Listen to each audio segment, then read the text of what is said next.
ಮತ್ತೊಮ್ಮೆ ಸ್ವಾಗತ. ನಿನ್ನೆ ಎಲ್ಲ ಮೊನ್ನೆ ಈ ರಾಜ್ಯದ ಮಾನ್ಯ ಮುಖ್ಯಮಂತ್ರಿಗಳಾದಂಥ ಸಿದ್ದರಾಮಯ್ಯನವರು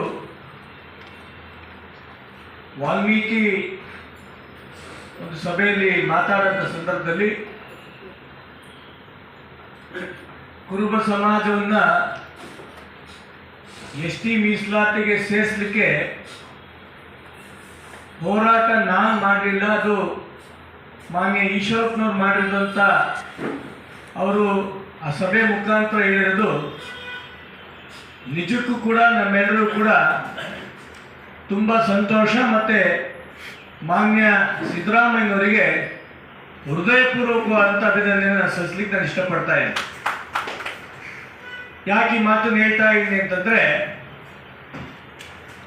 2021ನೇ ಇಸ್ವಿಯಲ್ಲಿ ಪರಮಪೂಜ್ಯ ನಿರಂಜನಾನಂದಪುರಿ ಸ್ವಾಮೀಜಿಗಳು ಮತ್ತು ಈಶ್ವರಾನಂದಪುರಿ ಸ್ವಾಮೀಜಿಗಳು ನಮ್ಮ ಮನೆಗೆ ಬರ್ತಾರೆ. ಬಂದಂಥ ಸಂದರ್ಭದಲ್ಲಿ ಇಡೀ ಕುರುಬ ಸಮಾಜ ಎಸ್ ಟಿ ಹೋರಾಟ ಮಾಡ್ತಾ ಅನೇಕ ವರ್ಷಗಳೇ ಆಗಿದೆ. ಆದರೆ ಇವತ್ತಿನವರೆಗೂ ಕೂಡ ಎಸ್ ಟಿ ಮೀಸಲಾತಿ ಸಿಕ್ಕಿಲ್ಲ. ನಾವೆಲ್ಲರೂ ಕೂಡ ಇದ್ರ ಹೋರಾಟ ಮಾಡಬೇಕು ಅಂತ ಸ್ವಾಮೀಜಿಗಳು ಹೇಳಿದಂಥ ಸಂದರ್ಭದಲ್ಲಿ ಇಡೀ ಕುರುಬ ಸಮಾಜ, ವಿಶೇಷವಾಗಿ ಆಗಿನ ಸಚಿವರಾದಂಥ ಬೈರತಿ ಬಸವರಾಜ್ ಅವರು ಇರ್ಬೋದು, MTB ನಾಗರಾಜ್ ಅವರು ಇರ್ಬೋದು, R ಶಂಕರ್ ಅವರು ಇರ್ಬೋದು, ಮಾನ್ಯ ವಿಶ್ವನಾಥ್ ಅವರು ಇರ್ಬೋದು, HM ರೇವಣ್ಣವರು, ಬಂಡೆಪ್ಪ ಕಾಶಪ್ಪನವರು, ನಮ್ಮ ಹಿರಿಯರಾದಂಥ ಮುಗುಡಪ್ಪನವರು, ವಿರೂಪಾಕ್ಷಪ್ಪನವರು, ಇವರೆಲ್ಲರ ನೇತೃತ್ವದಲ್ಲಿ 2021ನೇ ಇಸ್ವಿ ಜನವರಿ 15ನೇ ತಾರೀಕು ಪರಮಪೂಜ್ಯ ನಿರಂಜನಾನಂದಪುರಿ ಸ್ವಾಮೀಜಿಗಳ ನೇತೃತ್ವದಲ್ಲಿ ಕಾಗಿನೆಲೆಯಿಂದ ಬೆಂಗಳೂರವರೆಗೂ 360 ಕಿಲೋಮೀಟರ್ಗೂ ಹೆಚ್ಚು ಪಾದಯಾತ್ರಾ ಮುಖಾಂತರ ಸಾವಿರಾರು ಕುರುಬ ಸಮಾಜದ ನಾಯಕರು, ಕುರುಬ ಸಮಾಜದ ಹಿತೈಷಿಗಳು ಬೆಂಗಳೂರಿಗೆ ಬಂದು ಫೆಬ್ರವರಿ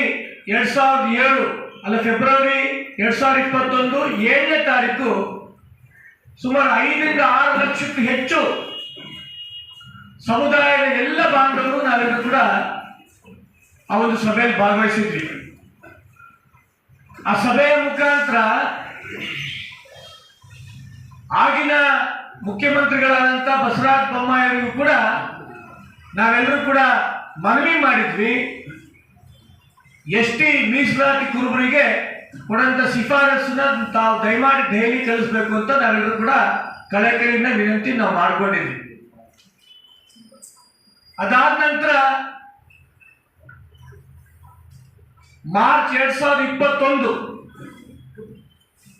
ಸಮಾಜದ ಎಲ್ಲ ಪ್ರಮುಖರು, HM ರೇವಣ್ಣವರು, ಮುಗುಡಪ್ಪನವರು, ವಿರೂಪಾಕ್ಷಪ್ಪನವರು, ನನ್ನ ತಂದೆಯವರಾದಂಥ KS ಈಶ್ವರಪ್ಪನವರು, ಇವರೆಲ್ಲರೂ ಕೂಡ ವಿಶೇಷವಾದ ನಿಯೋಗದೊಂದಿಗೆ ಸ್ವಾಮೀಜಿಗಳ ನೇತೃತ್ವದಲ್ಲಿ ನಾವೆಲ್ಲರೂ ಕೂಡ ದೆಹಲಿಗೆ ಹೋದ್ವಿ. ಹೆಸರೇ ಕುರುಬ.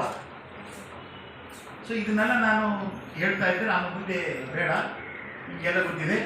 ರಾಶಿಗಳಲ್ಲಿ ಮೊದಲನೇ ರಾಶಿ ಮೇಷರಾಶಿ, ಅಂದರೆ ಕುರಿ ಸಾಕಾಣಿಕೆ ಪ್ರಪಂಚದ ಮೊದಲನೇ ವೃತ್ತಿ. ಈಗಲೂ ನಮ್ಮಲ್ಲಿ 30 ಲಕ್ಷ ಜನ, ಆ ಕಡೆ ಉತ್ತರ ಕರ್ನಾಟಕದ ಜನ ಸಂಚಾರಿ ಕುರುಬರು, ದಾವಣಗೆರೆ, ಶಿಕಾರಿಪುರ, ರಾಣೆಬೆನ್ನೂರು, ಎಲ್ಲಿ ಬೇಕಾದ್ರೆ ನೋಡ್ಬೋದು. ಅವರು ಅಲ್ಲೇ ಒಂದಲ್ಲೇ ಬಂದಿರ್ತಾರೆ, ಹೆಣ್ಮಕ್ಳು ಎಲ್ಲ ಅಲ್ಲೇ ಇರ್ತಾರೆ. ಸೊ ಶೈಕ್ಷಣಿಕವಾಗಿ ಭಾಳ ಹಿಂದುಳಿದ ಜನಾಂಗ ನಮ್ಮದು. ಅದಾದಮೇಲೆ 1935ರಲ್ಲಿ ಅಂದರೆ ಬ್ರಿಟಿಷ್ ಸರ್ಕಾರ 1936 ಇದರಿಂದ ಯಾವುದು ಇಂಗ್ಲೆಂಡಿಂದಲೇ ಆರ್ಡರ್ ಮಾಡ್ತದೆ. ಬಳ್ಳಾರಿ ಪ್ರಾಂತ ಅಂದರೆ ನಮ್ಮದು ಬಳ್ಳಾರಿ ಇಲ್ಲಿ ಕಂಟೋನ್ಮೆಂಟು, ಕೊಳ್ಳೇಗಾಲ, ನಮ್ದೆಲ್ಲ ಬಳ್ಳಾರಿ ಅವರು ಇವು ಪ್ರಾಂತಗಳಿದ್ವಲ್ಲ, 18 ಪ್ರಾಂತಗಳದು. ಅದರಲ್ಲಿ ನಮ್ಮದು ಮದ್ರಾಸ್ ಪ್ರಾಂತ.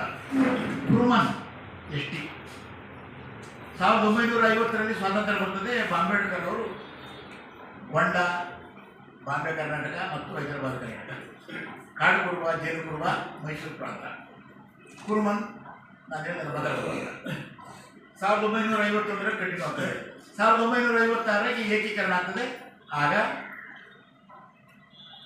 ಪ್ರಾಂತಗಳು ಏನು ನಾನು ಆಗಲೇ ಹೇಳಿದಲ್ಲ, ಮದ್ರಾಸ್ ಪ್ರಾಂತ ನಮ್ಮ ಬಳ್ಳಾರಿ ಜಿಲ್ಲೆಯಲ್ಲಿ ಸೇರ್ತದೆ. ಅದು ಕೂಡ 56ರಲ್ಲಿ ಜೇನು ಕುರುಬ, ಕಾಡು ಕುರುಬ, ಕುರುಮನ್, ಕಾಟು ನಾಯಕ ನಿಲ್ತದೆ. ಇಲ್ಲಿ ಮೈಸೂರು ಪ್ರಾಂತದಲ್ಲಿ ಜೇನು ಕುರುಬ, ಕಾಡು ಕುರುಬ ಎಲ್ಲಿವರೆಗೆ? ದಾವಣಗೆರೆ ತನಕ. ದಾವಣಗೆರೆಯಿಂದ ಆಚೆ ರಾಣೆಬೆನ್ನೂರು ಕಡೆ ಬಂಡ, ಆಮೇಲೆ ಈ ಕಡೆ ಬಳ್ಳಾರಿಯಿಂದ ಗೊಂಡ. ಇದೇ ಥರ ಎಷ್ಟಿ ತಗೊಂಡು ಅದರಲ್ಲಂತೂ ನಮ್ಮ ಬಳ್ಳಾರಿನಲ್ಲಿ ನಮ್ಮ ಪಕ್ಕದ ಮನೆಯಲ್ಲೇ ಹೈಕೋರ್ಟ್ ಜಡ್ಜ್ ಬಸಪ್ಪ 1800